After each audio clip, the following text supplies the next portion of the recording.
dissemos que revelação geral é aquela revelação de Deus que não é escrita, não é verbal. É a revelação através dos meios naturais, a natureza, a criação.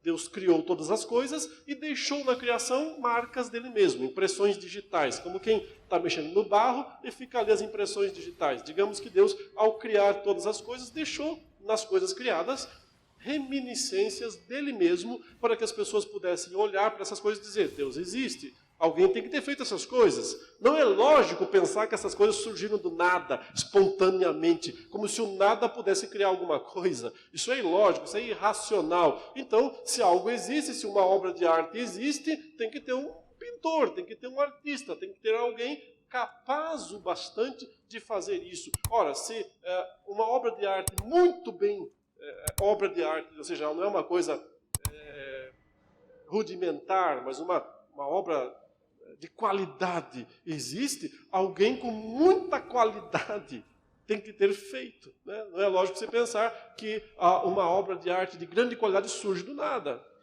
Ela precisa de um mentor, de um artista. Então, Deus é o autor de todas as coisas. Ele deixou marcas disso na criação de todas as coisas. Ele deixou marcas disso, elas são vistas ainda, nós dizemos, na história, na sucessão, né, do tempo, ou seja, no modo como o universo continua existindo. Então, não só no fato dele ter criado, mas também no fato dele manter a manutenção do mundo, da criação.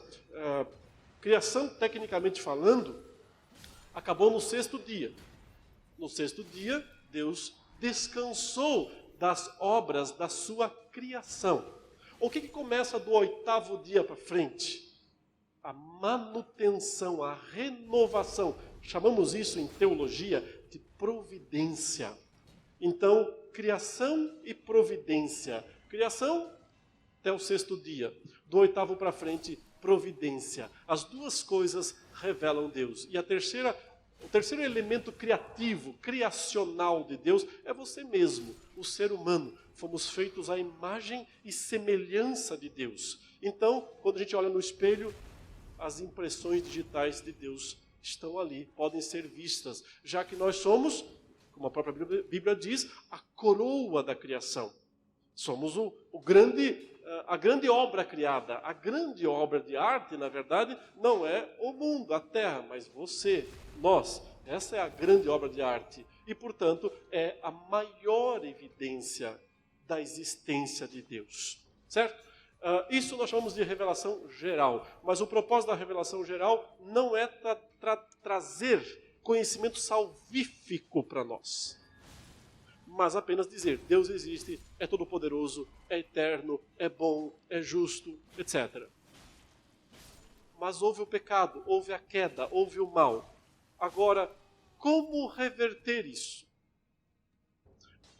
A revelação geral não nos fala nada a respeito. Por isso, tecnicamente falando, só para ser um pouquinho mais preciso aqui, não é possível fazer verdadeira teologia natural. O que seria uma teologia natural? Você esquece o livro, a Bíblia, e diz, eu vou fazer teologia só observando então esses três grandes atos divinos criacionais, né? A criação, a providência e o ser humano. Eu vou só estudar e eu vou chegar a todas as verdades sobre Deus. Não, não vai. Você vai só chegar a algumas verdades sobre Deus. Mas a mais necessária para nós, nunca você vai chegar. Como ser salvo? Como meus pecados podem ser perdoados? Como posso ter a vida eterna? Para revelar isso, Deus decidiu nos dar, sim, a Escritura, um texto escrito, que a gente chama de um livro, mas não é um livro, são 66 livros. É a Escritura, Jesus dizia a Escritura. É o termo de Cristo, o termo que Jesus usou para explicar a revelação de Deus. A Escritura não pode falhar, ele disse. A Escritura nos revela o próprio Cristo. Vocês examinam as Escrituras e elas testificam de mim, Jesus fala. Então, as Escrituras são a revelação especial. Revelação geral. Criação, providência, ser humano. A criação de uma forma geral. Revelação especial. As Escrituras. A partir daqui, nós vamos para as Escrituras. Ou seja, entender o que são as Escrituras. Como essa revelação se condensa, de alguma maneira, no livro, no texto, nas letras. Então, mais uma vez para isso, nós vamos ler a carta de 2 Timóteo. Só para introduzir, eu não vou me deter nesta passagem, mas 2 Timóteo, capítulo 3,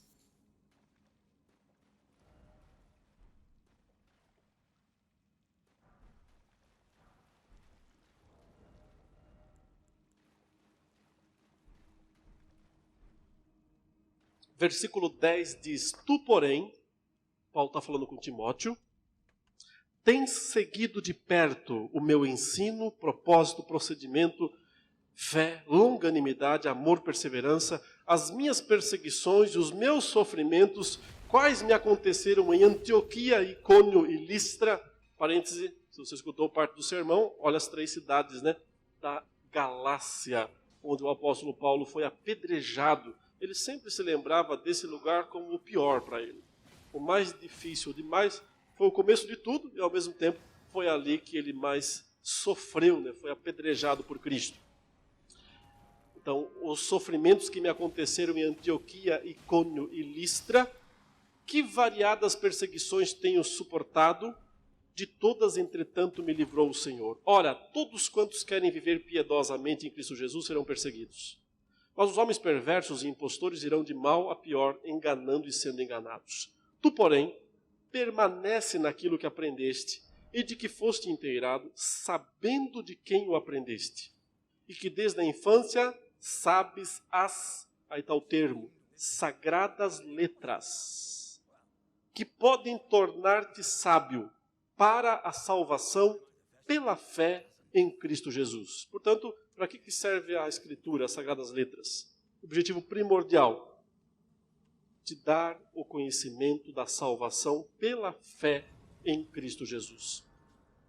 A Bíblia não nos foi dada para nos explicar o funcionamento dos astros, geologia, biologia, economia. Ela fala sobre essas coisas, mas ela fala sobre essas coisas de passagem. Para e fala mesmo sobre salvação. O grande objetivo é nos dizer como é que pecadores podem ser salvos. E só há um modo de ser salvos. É pela fé em Jesus Cristo. Então ela nos revela Jesus Cristo, o Salvador, e tudo o que ele fez para a nossa salvação. Paulo complementa no verso 16, toda a Escritura, não só parte dela, toda a Escritura é inspirada por Deus. Próxima aula nós vamos estudar essa expressão inspirada. O que significa isso? Não hoje. Inspirada por Deus e útil para o ensino, para a repreensão, para a correção, para a educação na justiça, a fim de que o homem de Deus seja perfeito e perfeitamente habilitado para toda boa obra. Então note, ela não apenas ensina como ser salvos, mas como ser salvos até o fim. Porque ela nos ensina tudo o que é necessário para o nosso aperfeiçoamento espiritual. É salvação do início ao fim. A Escritura, portanto, é a revelação especial de Deus, com o objetivo primordial, central, de nos dar conhecimento de Cristo para a nossa salvação, do início ao fim. Ela é a revelação especial. Mas ela nos foi dada, é a pergunta que eu faço aos irmãos agora, de que modo? Ele chama de sagradas letras. Então, letra é algo que você escreve. Você pega uma pena, caso hoje uma caneta, ou um teclado, e você produz um texto. No final, esse texto necessariamente foi escrito por alguém. Quem escreveu a Bíblia? Quando ela foi escrita? Como ela foi escrita? Essas perguntas são importantes para entender como a revelação especial se deu, como ela é. Deus um dia estava lá no céu e disse, não tem jeito mesmo dos homens serem salvos pela revelação geral. Eles nunca vão compreender. Então eu vou dar uma nova revelação para eles, a especial. E aí o que ele fez? Chamou um anjo e disse, senta aí, anjo, e escreve o que eu vou ditar para você. Aí o anjo escreveu tudo o que Deus ditou. Deus pegou aquele livro e disse, abre um buraquinho aí no céu. E jogou o livro para a terra. O meteoro veio, caiu ali na terra. As pessoas foram lá, abriram o buraco e, um livro. Abriram e começa assim, no princípio criou Deus os céus e a terra, e termina com, vi novo céu e nova terra. Foi assim? Não. Claro que não. Não foi dessa maneira. O livro não foi escrito no céu. Não foi escrito por uma pessoa só, que seja um anjo ou que seja um homem. Elas não foram escritas por anjos. E o mais importante para esse momento, não foi escrito de uma vez só.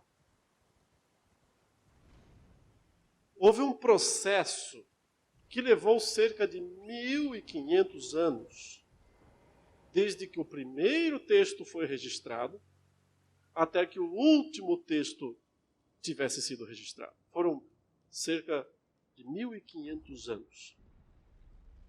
Então, a primeira grande característica da revelação especial é que ela é progressiva. Não é progressista. Esse é um outro conceito mais filosófico da modernidade. Nós vemos que ela é progressiva. O que isso quer dizer? Que Deus não revelou tudo de si mesmo de uma única vez, mas que ele se revelou gradualmente, aos poucos, ao longo de todo o período revelacional bíblico. Por que isso é importante? Porque sem entender isso, você não entende a Bíblia. Se você acha que ela é um ditado de Deus, dado num único momento, você encontraria, então, sim, algumas contradições nela. Se você tiver esse conceito. Porque não parece fazer sentido, então, o progresso da revelação que há dentro dela. Mas ela tem um progresso. O ponto é o seguinte: Deus foi se revelando mais e mais a respeito de si mesmo para as pessoas ao longo da história.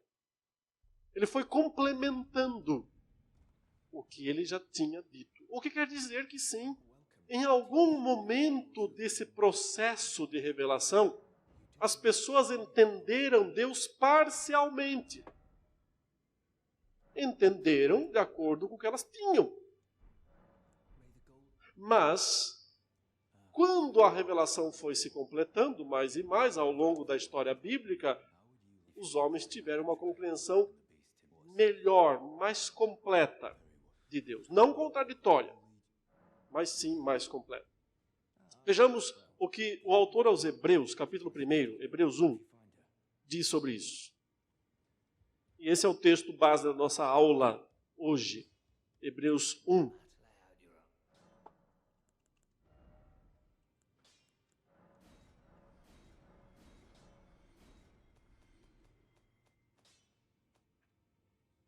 O autor aos Hebreus está escrevendo antes do final da década de 60 do primeiro século. Ou seja, ele já tem todo o Antigo Testamento em suas mãos. esse autor, que nós sabemos quem é, um autor anônimo, e ele já tem parte da revelação do Novo Testamento em suas mãos também, não todo ainda. Mas ele já tem, por exemplo, os evangelhos, boa parte deles, todos talvez João ainda não. Ele já tem nas suas mãos, quando ele escreve isso, parte das cartas de Paulo, ele reflete várias delas aqui, Gálatas, Tessalonicenses, Romanos. Talvez ele não tenha ainda a 1 Timóteo, 2 Timóteo, mas as demais, primeira talvez até já tenha, segunda não. Ele não tem o Apocalipse ainda em mãos, porque o Apocalipse só foi escrito uns 30 anos para frente, no final do primeiro século. Mas olha o que ele fala. Havendo Deus outrora falado muitas vezes e de muitas maneiras aos pais pelos profetas, nesses últimos dias nos falou pelo Filho, a quem constituiu herdeiro de todas as coisas, pelo qual também fez o universo. Ele que é o resplendor da glória e a expressão exata do seu ser. O que ele está dizendo? Que Deus se revelou no passado de muitas formas e muitas vezes. A repetição é essa. Muitas vezes, muitas maneiras.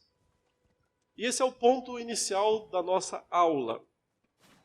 Que maneiras foram essas? Deus não falou de uma única maneira, ele está falando. Deus falou de várias maneiras aos antigos. E agora, nesses últimos dias, agora ele está mencionando o período neotestamentário específico, né? Nos falou pelo Filho. Então, a revelação progressiva de Deus vai dessas maneiras antigas que ele falou no passado, até a pessoa do Filho. A pessoa do Filho, portanto, é o ápice, o ponto culminante de toda a revelação de Deus. Ou as formas, as maneiras com que Deus se revelou. Em todo o período revelacional especial. Estamos falando de revelação especial. Todo o período revelacional especial, Deus usou maneiras para falar com as pessoas. Qual foi a primeira? A primeira maneira, a primeira forma ou modo de revelação que nós podemos identificar dentro da própria Bíblia. Essa maneira você vê no começo, você vê em Gênesis, você vê até o livro de Êxodo. E depois você vê essa maneira desaparecer. Deus não utilizar mais essa maneira, ou esse modo de revelação, oficialmente. Ele ainda pode usar extraoficialmente. Sim, porque Deus pode fazer o que Ele quiser, quando Ele quiser, como Ele quiser. Se Ele quiser aparecer agora aqui, em sarça, em fogo, em raio, Ele faz. Se Ele quiser aparecer agora aqui como uma pomba, Ele faz o que Ele quiser. Mas estamos dizendo que ordinariamente Ele fez isso e parou de fazer. Se limitando então a fazer isso extraordinariamente. Estamos falando de aparições de Deus. Aparições mesmo. Ele aparecendo ali, assumindo alguma forma visível. Por isso os teólogos chamam isso, usam um termo para explicar essa aparição de Deus de Theo. Theo significa Deus. Fania, fainos no grego é aparição, manifestação de Deus. Uma teofania. O que é uma teofania? É o que Moisés viu quando ele se chegou lá e viu uma sarça ardendo que não se consumia e Deus estava ali. É o que Adão viu tantas vezes quando Deus apareceu para ele. É o que Abraão viu. Algumas vezes, Deus até mesmo assumia formas humanas. Ele podia usar essas maneiras para poder se revelar. Veja o que diz lá em Gênesis capítulo 2.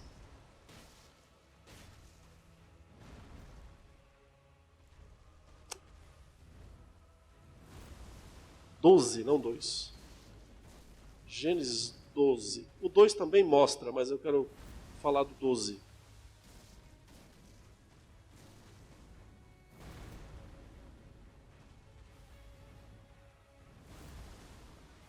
Quando Deus se apresenta aqui para Abraão, Abraão tem que estar vendo alguma coisa necessariamente. Porque Deus está falando com ele audivelmente. Verso 1 diz assim: ora, disse o Senhor a Abraão. Ele está falando com essa pessoa. Ele está se comunicando diretamente.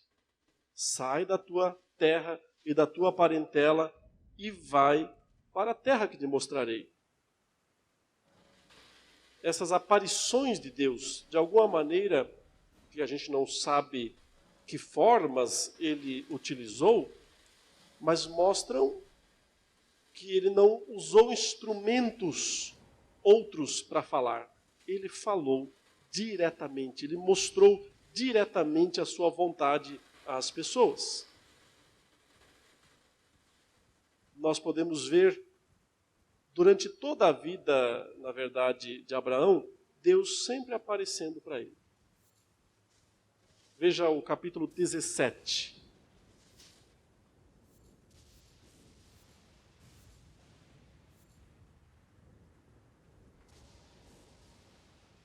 Verso 1. Quando atingiu Abrão a idade de 99 anos, apareceu-lhe o Senhor e disse-lhe: eu sou El Shaddai, eu sou o Deus Todo-Poderoso. Anda na minha presença e ser perfeito.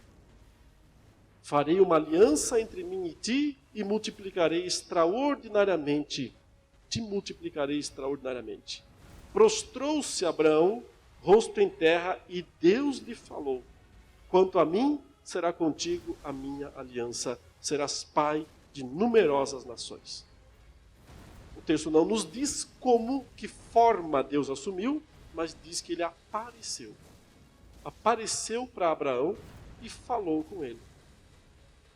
Agora, o texto nos diz em outro lugar, pelo menos duas formas que Deus usou para aparecer para Abraão. Uma delas está no capítulo 15. Veja aí em Gênesis 15.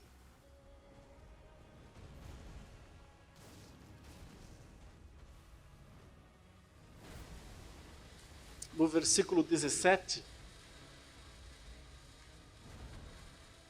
Essa é aquela passagem, aquele texto da chamada cerimônia dos pedaços. A cerimônia de formalização da aliança de Deus com Abraão. Ele mandou Abraão partir os animais no meio, separar as metades e formar um corredor. Como se fosse esse corredor aqui, metade do animal para cá, metade do animal para lá. O objetivo dessa cerimônia era que quando os dois proponentes da aliança passassem pelo meio dos pedaços, eles estavam entrando em uma aliança mútua, dizendo: agora nós dois temos um acordo. E a parte que quebrar vai ser partida ao meio.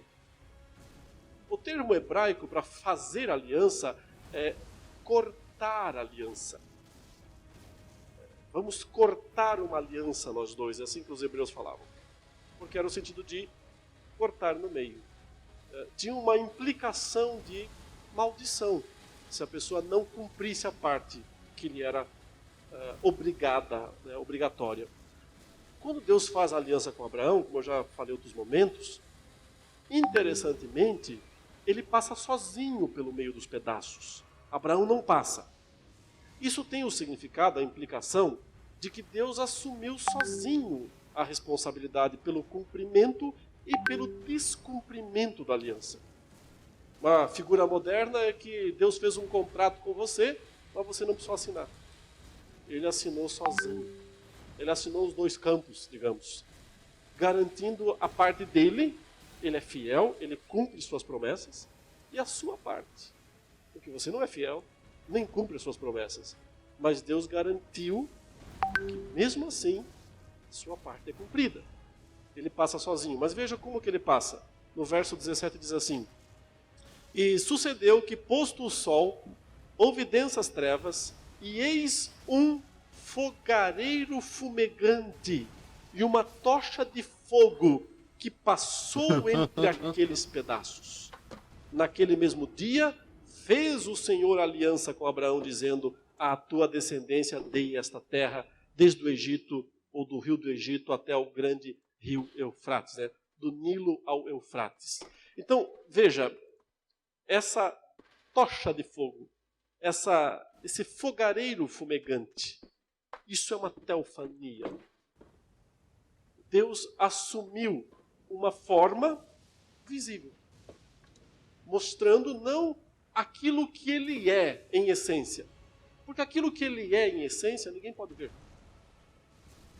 Até porque ele é invisível. Deus é invisível. O olho humano não pode ver a forma de Deus, a essência de Deus. Nem nunca verá. Mas Deus, para se revelar, ele assume formas visíveis. E aqui está uma delas. Mais tarde, quando o Senhor decidiu destruir Sodoma e Gomorra, isso está lá no capítulo 18, ele aparece na forma de um anjo inicialmente, e depois parece ser um homem mesmo. Veja a leitura. Gênesis 18. Outra vez. Apareceu o Senhor a Abraão nos carvalhais de Manre, quando ele estava assentado à entrada da tenda, no maior calor do dia. Então, nos dá a localização geográfica e nos dá o tempo, no tempo e no espaço. Ele apareceu nos carvalhais daquele homem chamado Manre, um dos aliados de Abraão, ao meio-dia, quando Abraão estava debaixo da sombra, né, assentado, se protegendo do sol. Apareceu o Senhor. Você percebe que Senhor aí está todo em maiúsculas, né? O nome hebraico para Deus, o Yahvé, ou como algumas traduções colocam, Jeová. Ninguém sabe a pronúncia desse nome, porque é só um nome composto de 4 consoantes sem vogais. Ou seja, é difícil pronunciar consoantes sem vogais. Algo parecido com o Yahvé, né? É o mais próximo possível que a gente pode falar desse nome. Apareceu Yahvé. É o Deus mesmo. O Deus de Israel. Apareceu a Abraão nos carvalhais de Manre, quando ele estava assentado à entrada da tenda, no maior calor do dia. 2. Levantou ele os olhos, Abraão levantou os olhos, olhou para longe, olhou e eis 3 homens de pé em frente dele. Vendo-os, correu da porta da tenda ao seu encontro, prostrou-se em terra e disse: Senhor meu. Veja que aqui está em minúsculos, né? Ele não usou Yahvé, ele usou Adonai. Adonai, Senhor meu. Adon é Senhor, a terminação ai no final é meu. Então, meu Senhor, Senhor meu, se acho mercê em tua presença, rogo-te que não passes do teu servo. Traga-se um pouco de água, lavai os pés e repousai debaixo desta árvore. Trarei um bocado de pão, refazei as vossas forças, visto que chegaste até vosso servo, depois seguireis avante. Responderam: beleza, pode fazer. Foi isso que eles falaram para ele. Então é o seguinte, eles comeram ali com Abraão. O próprio Senhor apareceu fisicamente. Como isso é possível? Se Deus não tem corpo. Como é que ele aparece fisicamente, agora na forma de um homem? 2 anjos com ele também na forma de um homem, de homens. Sentam debaixo da sombra e comem um lanchinho, um churrasquinho.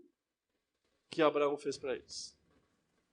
Isso é teofania, Deus assumindo uma forma temporária. Agora, já para acabar com qualquer surpresa possível, deixe-me dizer quem é que estava aparecendo aqui. Era ninguém mais, ninguém menos do que Jesus Cristo. Só que Jesus, antes de se tornar carne, antes de se fazer carne, em João 1 diz assim, o verbo se fez carne e habitou entre nós. Daí para frente, Jesus tem um corpo. Mas antes disso, ele existe, ele nem se chama Jesus ainda, né, porque ele só recebe o nome Jesus quando ele nasce. Vocês vão colocar nele o nome de Jesus, disse o anjo Gabriel, né, orientou isso. Até então, que significa Salvador, né? O Senhor salva. Mas antes disso, ele existe como Deus. Que nós, teologicamente, chamamos de a segunda pessoa da Trindade. E por que nós podemos dizer que essas aparições aqui são dele?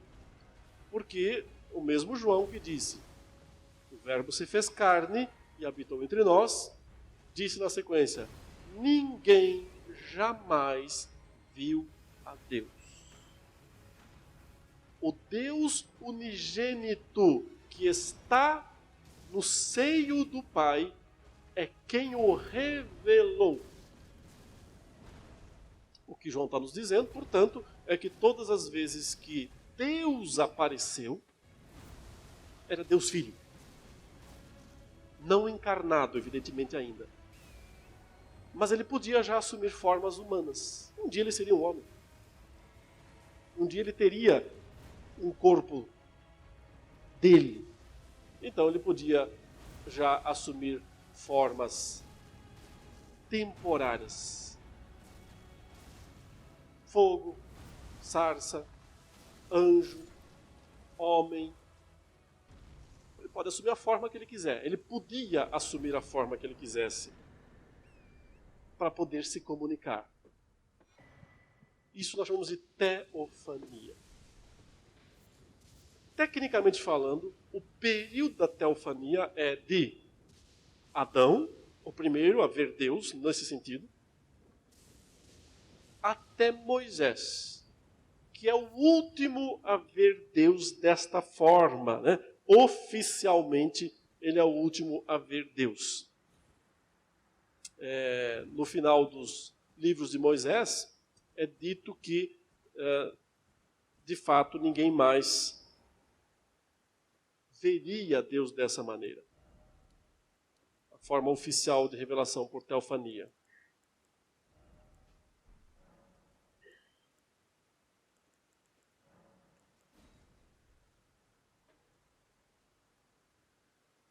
Vamos lá no capítulo 34 de Deuteronômio, para confirmar isso. Deuteronômio 34, versículo 10.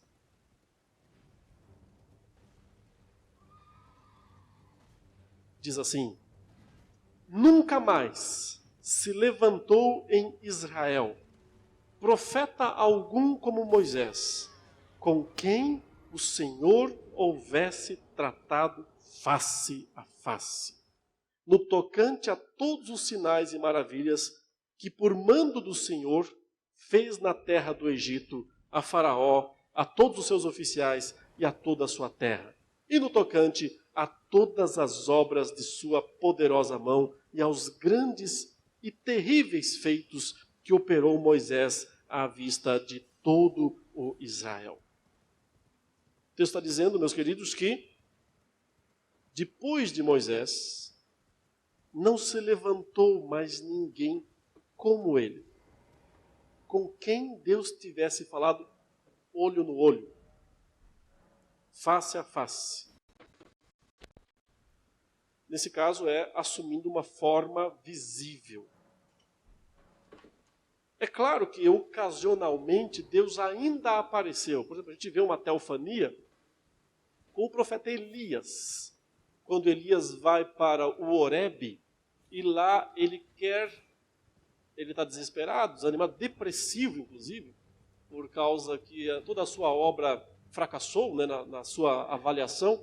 Ele venceu os 400 profetas de Baal, mas não produziu nenhum resultado prático na vida da nação. Então ele foge de Jezabel, vai para o deserto e quer morrer, pede a morte, e Deus diz, Elias, vamos voltar ao início, vamos para o Horebe. Ele vai para o Sinai, né? Horebe é a região do Monte Sinai. Ele vai para lá, e lá ele vê alguns eventos. Ele vê fogo, mas Deus não estava no fogo. Ele vê vento despedaçando os montes, Deus não está no vento.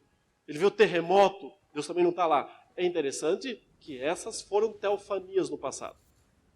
Deus apareceu no fogo, no terremoto, nos raios, no Sinai, justamente quando a lei foi doada, com Moisés.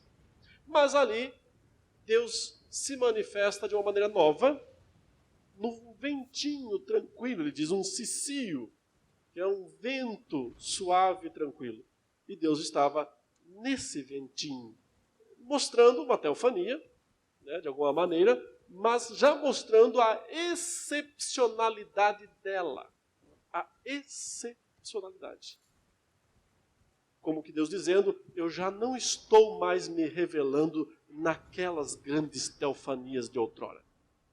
Já não é mais esse o modo como ele se revela. Observem que em Números capítulo 12, isso já estava afirmado de alguma maneira. Números capítulo 12.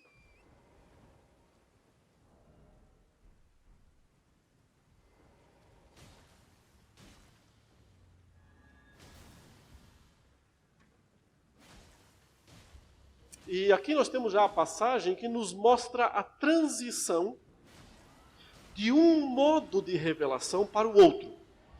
Ou seja, Deus está parando de se revelar oficialmente por teofanias, aparecendo, assumindo alguma forma visível, e começando a segunda fase, o segundo modo, a segunda forma de revelação. Esse é aquele episódio em que Arã e Miriam se revoltaram, né, contra Moisés, e Deus os repreendeu por isso. Verso 4 diz, logo o Senhor disse a Moisés e a Arão e a Miriam, vós três saí à tenda da congregação. E saíram eles três. Então o Senhor desceu na coluna de nuvem e se pôs à porta da tenda. Você vê, isso é uma teofania. Ele desce ali como em forma de nuvem e se pôs à porta da tenda. E falou, no verso 6, né, ele chamou Arão e Miriam, se apresentaram, o verso 6 fala, então disse, ouvi agora as minhas palavras. Se entre vós há profeta, eu, o Senhor, eu, Yahvé, o Senhor, em visão a ele me faço conhecer, ou falo com ele em sonhos. Não é assim com o meu servo Moisés, que é fiel em toda a minha casa. Boca a boca falo com ele, claramente, e não por enigmas, pois ele vê a forma de Yahvé, a forma do Senhor. Como, pois, não temestes falar contra o meu servo, contra Moisés? Então, note, Deus está dizendo aqui, está mostrando a distinção básica que existe entre os dois primeiros modos de revelação que ele próprio usou. Modo número 1, teofania. Modo número 2, profecia. Teofania, Deus aparece, assume uma forma visível e fala. E conversa. Modo número 2, profecia, ele não aparece. Ele não assume uma forma visível. Ele não fala audivelmente. Como ele faz então? Ele dá um sonho ou uma visão. O profeta, então, por isso que o profeta era chamado de vidente. Vidente hoje é outra coisa, mas nos dias do Antigo Testamento, o vidente era um profeta, porque ele recebia uma visão. Nessa visão, Deus se comunicava. Por isso você vê os profetas escrevendo o quê? assim diz o Senhor. E aí eles registram o conteúdo revelacional que foi dado a eles através de uma visão ou de um sonho.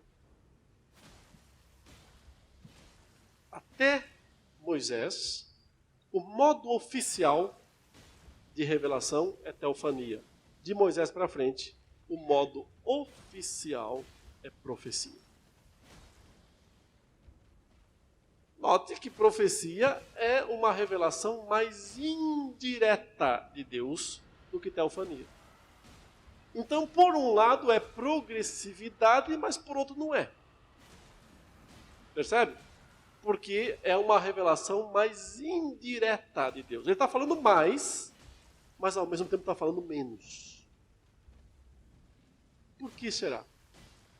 A única explicação possível é que isso significa disciplina de Deus, por causa do pecado, do aprofundamento do pecado.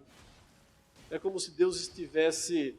Ele apareceu muito no começo e deu o conteúdo da revelação, depois ele dá uma diminuída. Até que para. Porque nós temos o período de profecia, tecnicamente falando, começa com Moisés. Veja que Moisés está entre duas eras. Ele é o fim de uma era e o começo da outra. Então, teofanias cessam em Moisés, começam as profecias, e elas vão até quem? Aí nós temos dois nomes, não só um. Dois nomes que trazem um elemento curioso, né? Um elemento instrutivo para nós. Quem é o último profeta do Antigo Testamento? É o último livro que está lá, antes de Mateus. Malaquias, o profeta do dízimo, a gente nunca esquece ele. O Malaquias. Ele realmente é o último dos profetas. Quando? Qual é a data? Exatamente nós não sabemos, mas cerca de 5 séculos antes de Cristo. Aproximadamente 500 anos antes de Cristo. Então note, Deus começa a falar por profecia lá com Moisés, já, tem profetas ali mesmo, nos seus dias, e continua por todo o período de profetas, Elias, Eliseu, Isaías, Jeremias, Ezequiel, Daniel, período do exílio tem profeta, Daniel está lá no exílio profetizando, Jeremias também está no exílio profetizando, você retorna do exílio, tem profeta, Ageu, Zacarias e Malaquias. E aí Deus se cala. É o chamado silêncio profético. 500 anos aproximadamente, sem nenhum profeta. Sem que aconteça outra vez a expressão, no ano da morte do fulano, no ano não sei do que lá, não sei do que lá, veio a palavra do Senhor a fulano de tal, e ele foi lá e disse, não tem mais isso. Não vem mais a palavra de Deus. Então a gente vê um processo que ao mesmo tempo que é progressivo, também é regressivo, né? Porque Deus está se revelando mais de si mesmo e menos de si mesmo ao mesmo tempo. Até que ele silencia. E aí nós temos 500 anos de silêncio até que abrimos o Novo Testamento e lemos o quê?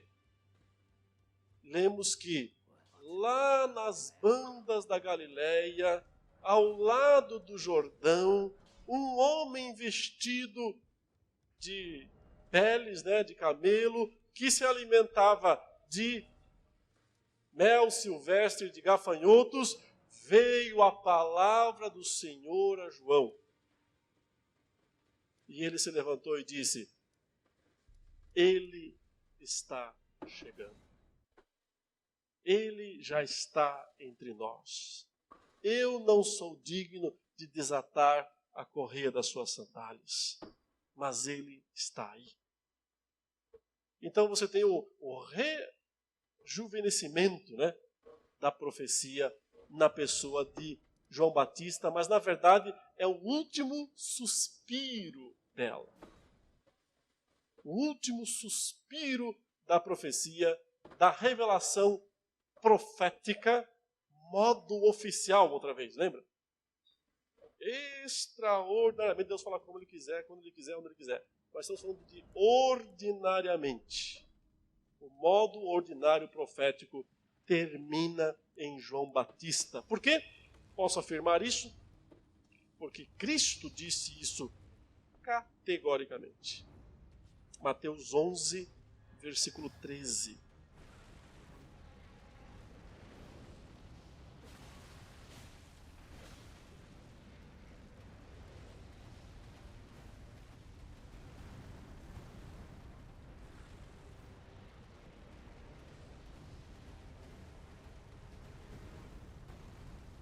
Mateus 11, 13 diz: porque todos os profetas e a lei profetizaram até João. João é o Batista, esse aqui, né? João Batista. Toda a lei e os profetas profetizaram até João. E o primeiro dos profetas, portanto, é Moisés. Ele também é o último dos teofânicos. E passa a ser o primeiro dos profetas. O último dos profetas é João Batista. Por que ele é o último dos profetas? Porque a lei e os profetas anunciaram Cristo. Esse era o grande objetivo deles. Anunciar a vinda futura de Jesus. Tudo o que foi necessário, nesse sentido, foi anunciado até Malaquias. Quando encerra Malaquias, Deus não precisa mais continuar a revelação, ele só tem que cumpri-la. Por isso que nós temos nesses 500 anos intermediários, chama de período intertestamentário, é teologia. Ou seja, os crentes estão estudando a revelação anterior. Tem muita teologia nesse período, mas não tem revelação. Quando aparece João Batista, ele é o último dos profetas, o último deles. Ele está no mesmo nível de Isaías, de Jeremias, de Moisés. E anuncia, cumpriu-se. Aí está ele. O batiza, acabou a profecia. Não há mais profecia como modo ordinário de revelação a partir dessa data. Não quer dizer que Deus não dê profecias ainda, não é esse o ponto. Não significa que não existam outros profetas no Novo Testamento. Existem profetas no Novo Testamento ainda, mas não mais oficiais. Oficialmente encerrou aqui. Qual passa a ser então a terceira e última forma de revelação? Já que profecia acabou nesse sentido, teofania já tinha acabado há muito tempo nesse sentido, a terceira e última forma de revelação se chama revelação na pessoa do Filho. Deus falou isso, né? Deus falou de muitas formas, maneiras, aos pais, pelos profetas, nesses últimos dias nos falou pelo Filho. Então, a revelação na pessoa do Filho é a definitiva. É o ápice, o cumprimento, o fim de toda a revelação. Quando Jesus pisou na terra, encarnado, o Filho de Deus em carne, isso é revelação no nível máximo. Nada nem ninguém fala mais ou melhor a respeito de Deus do que essa cena, Jesus encarnado. Mas essa revelação nos parece inacessível, né? Porque como a gente pode tomar conhecimento dessa revelação? Ora, do mesmo modo que nós tomamos das outras duas. Como é que nós sabemos o que foi o conteúdo da revelação teofânica? Porque os primeiros livros foram registrados. Como é que nós sabemos qual o conteúdo da revelação profética, das profecias? Porque o restante do Antigo Testamento, até João Batista, foi registrado. E como é que nós sabemos o conteúdo da revelação na pessoa do Filho? Porque todo o Novo Testamento foi registrado. Então, meus irmãos, o que é a Bíblia? É o registro da revelação especial, que se deu de 3 formas: teofanias, profecias e na pessoa de Jesus Cristo.